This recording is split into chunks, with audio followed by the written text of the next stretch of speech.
PM Shri പദ്ധതിയുടെ ഭാഗമായി സിലബസിൽ മാറ്റം വരുത്തുന്നതിൽ ജാഗ്രത പുലർത്തണമെന്ന് മുസ്ലിം ലീഗ് മന്ത്രിമാർക്ക് നിർദ്ദേശം. PM ശ്രീ നടപ്പിലാക്കുന്ന കാര്യത്തിൽ സർക്കാർ തീരുമാനത്തിനൊപ്പം നിൽക്കാനും ലീഗ് മന്ത്രിമാരുടെയും മുതിർന്ന നേതാക്കളുടെയും യോഗത്തിൽ തീരുമാനിച്ചു. സ്റ്റാഫ് നിയമനത്തിൽ ഇടം പിടിക്കാത്തവർക്ക് മറ്റ് പദവികൾ നൽകും. മന്ത്രിമാരുടെ പരാതികളും പ്രവർത്തനങ്ങളും യോഗം വിലയിരുത്തിയെന്ന് PMA സലാം പറഞ്ഞു. മന്ത്രിമാർക്കെതിരെ പാർട്ടിയിലുണ്ടായ അതൃപ്തി കൂടി കണക്കിലെടുത്താണ് ലീഗ് നേതൃത്വം മന്ത്രിമാരെ പാണക്കാട്ടേക്ക് വിളിപ്പിച്ചത്. പാണക്കാട്ടെ ചായ സൽക്കാരമെന്നായിരുന്നു പരിപാടിയെങ്കിലും മന്ത്രിമാരെ പാർട്ടിക്ക് അതീതമാക്കുക എന്നതായിരുന്നു നേതൃത്വത്തിന്റെ ലക്ഷ്യം.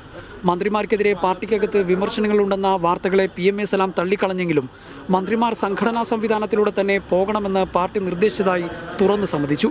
നേരത്തെ ഉണ്ടാക്കിയ ഒരു തീരുമാനത്തിന്റെ അടിസ്ഥാനത്തിൽ വ്യവസ്ഥാപിതമായി പോകണം, സംഘടനാ സംവിധാനത്തിലൂടെ തന്നെ പോകണം എന്നുള്ളത് കൊണ്ടുള്ള ഒരു ചർച്ച മാത്രമാണ് ഇന്നുണ്ടായത്. പാർട്ടിയും മന്ത്രിമാരും രണ്ട് തട്ടിലാണെന്ന വിമർശനത്തെ പരോക്ഷമായി ശരിവെക്കുന്നതാണ് PMA സലാമിന്റെ ഈ പ്രതികരണം.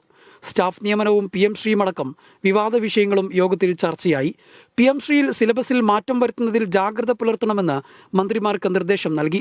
സ്റ്റാഫ് നിയമനം പൂർത്തിയായതായും സ്റ്റാഫ് നിയമനത്തിൽ ഇടം പിടിക്കാത്തവർക്ക് മറ്റു പദവികൾ നൽകുമെന്നും PMA സലാം പറഞ്ഞു. സ്വാഭാവികമായും കിട്ടാത്ത ആളുകൾക്ക് വിഷമങ്ങളൊക്കെ ഉണ്ടാവും, അത് ഞങ്ങൾ മനസ്സിലാക്കിയിട്ടുണ്ട്. അതിൽ അർഹരായ ആളുകൾക്ക് യോഗ്യരായ ആളുകൾക്ക് എന്തെങ്കിലുമൊക്കെ സംവിധാനങ്ങളിൽ ചെയ്യാൻ കഴിയുമോ എന്ന് പാർട്ടി പരിശോധിച്ചുകൊണ്ടിരിക്കുകയാണ്. നാളെ കോഴിക്കോട് മുസ്ലിം ലീഗ് സംസ്ഥാന കമ്മിറ്റി ചേരാൻ ഇരിക്കെയാണ് ലീഗ് നേതൃത്വം മന്ത്രിമാരെ വിളിപ്പിച്ചത്. ലീഗ് മന്ത്രിമാർക്ക് പുറമെ സാദിഖ് അലി തങ്ങൾ, അബ്ബാസ് അലി തങ്ങൾ, PMA സലാം തുടങ്ങിയവരും യോഗത്തിൽ പങ്കെടുത്തു. ജംഷീർ കൊടിഞ്ഞി, മീഡിയ 1, മലപ്പുറം.